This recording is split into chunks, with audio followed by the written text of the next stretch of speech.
अस्सलाम वालेकुम everyone, welcome back to साइडेंटमेंट।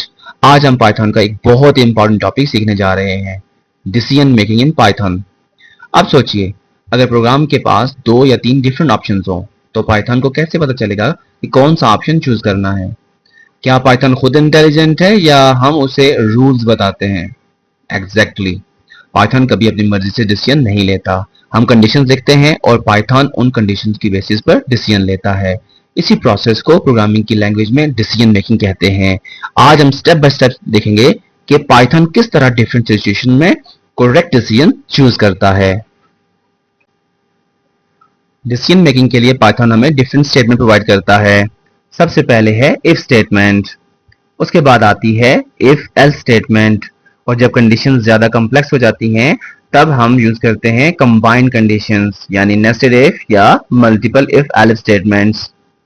आज हम इन सब कॉन्सेप्ट्स को वन बाय वन समझेंगे। सबसे पहले शुरू करते हैं सबसे सिंपल डिसीजन मेकिंग स्टेटमेंट से, यानी द इफ स्टेटमेंट से। इफ स्टेटमेंट पाइथन की सबसे सिंपल डिसीजन मेकिंग स्टेटमेंट है। यहाँ सिर्फ एक कंडीशन चेक होती है। अगर कंडीशन ट्रू हो तो पाइथन उस कंडीशन के अंदर लिखा हुआ कोड एग्जीक्यूट करता है, लेकिन अगर कंडीशन फॉल्स हो तो पाइथन सिंपली उस ब्लॉक को स्किप कर देता है, यानी नो एरर नो वार्निंग, बस वो कोड इग्नोर कर दिया जाता है। इसलिए इस स्टेटमेंट को हम वन वे डिसीजन मेकिंग भी कहते हैं, या तो काम होगा या कुछ भी नहीं होगा। अब देखते हैं इफ स्टेटमेंट लिखते कैसे हैं। सबसे पहले लिखेंगे इफ, उसके बाद कंडीशन, और कंडीशन के एंड पर कॉलन लगाना बहुत जरूरी है। फिर नेक्स्ट लाइन में इंडेंटेशन के साथ वो कोड लिखा जाता है जो सिर्फ कंडीशन ट्रू होने पर चलेगा। एग्जांपल देखते हैं। हमें एक वेरिएबल बनाया टेम्परेचर इज इक्वल टू 35। अब कंडीशन चेक करेगी टेम्परेचर ग्रेटर देन 30। 35 ऑब्वियसली 30 से बड़ा है, इसलिए कंडीशन ट्रू होगी और पाइथन प्रिंट करेगा इट्स अ हॉट डे। अगर टेम्परेचर 25 होता तो कोई आउटपुट ही डिस्प्ले ना होती। क्यों? क्योंकि इफ स्टेटमेंट में फॉल्स कंडीशन के लिए कोई एक्शन डिफाइन नहीं होता। अब एक प्रॉब्लम इमेजिन करें। हम चाहते हैं कि अगर कंडीशन ट्रू हो तो एक मैसेज आए, और अगर कंडीशन फॉल्स हो तो भी एक अल्टरनेट मैसेज आए। यहां सिर्फ इफ काफी नहीं होता। इस सिचुएशन में हम यूज करते हैं इफ एल्स स्टेटमेंट।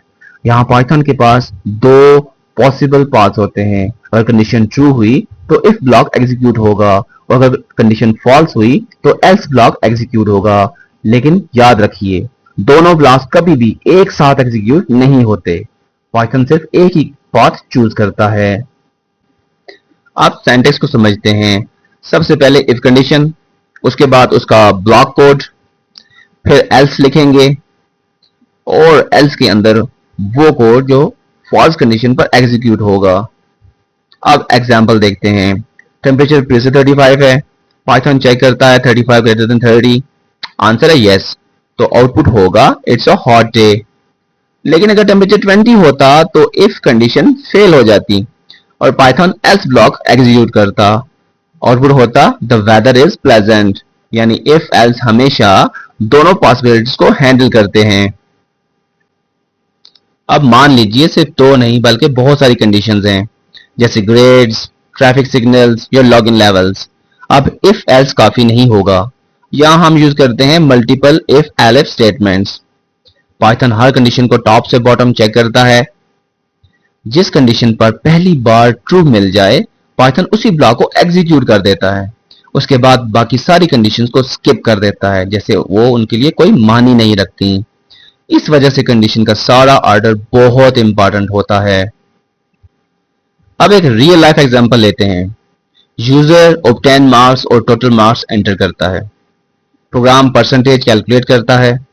उसके बाद पाइथन परसेंटेज को चेक करता है। अगर परसेंटेज 90 या उससे ज्यादा हो तो ग्रेड ए प्लस, 80 या उससे ज्यादा पर ग्रेड ए, 70 या उससे ज्यादा पर बी, 60 या उससे ज्यादा पर ग्रेड सी, 50 या उससे ज्यादा आए तो ग्रेड डी, और इसी तरीके से 40 या 40 से ज्यादा हो तो ग्रेड ई, और अगर 40 से कम हो तो ग्रेड एफ यानी फेल।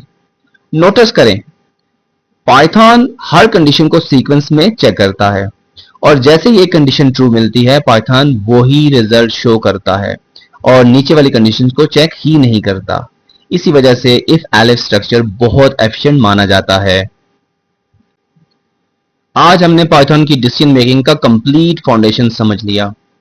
हमने सीखा if statement, if else statement और मल्टीपल इफ एलिफ स्टेटमेंट्स।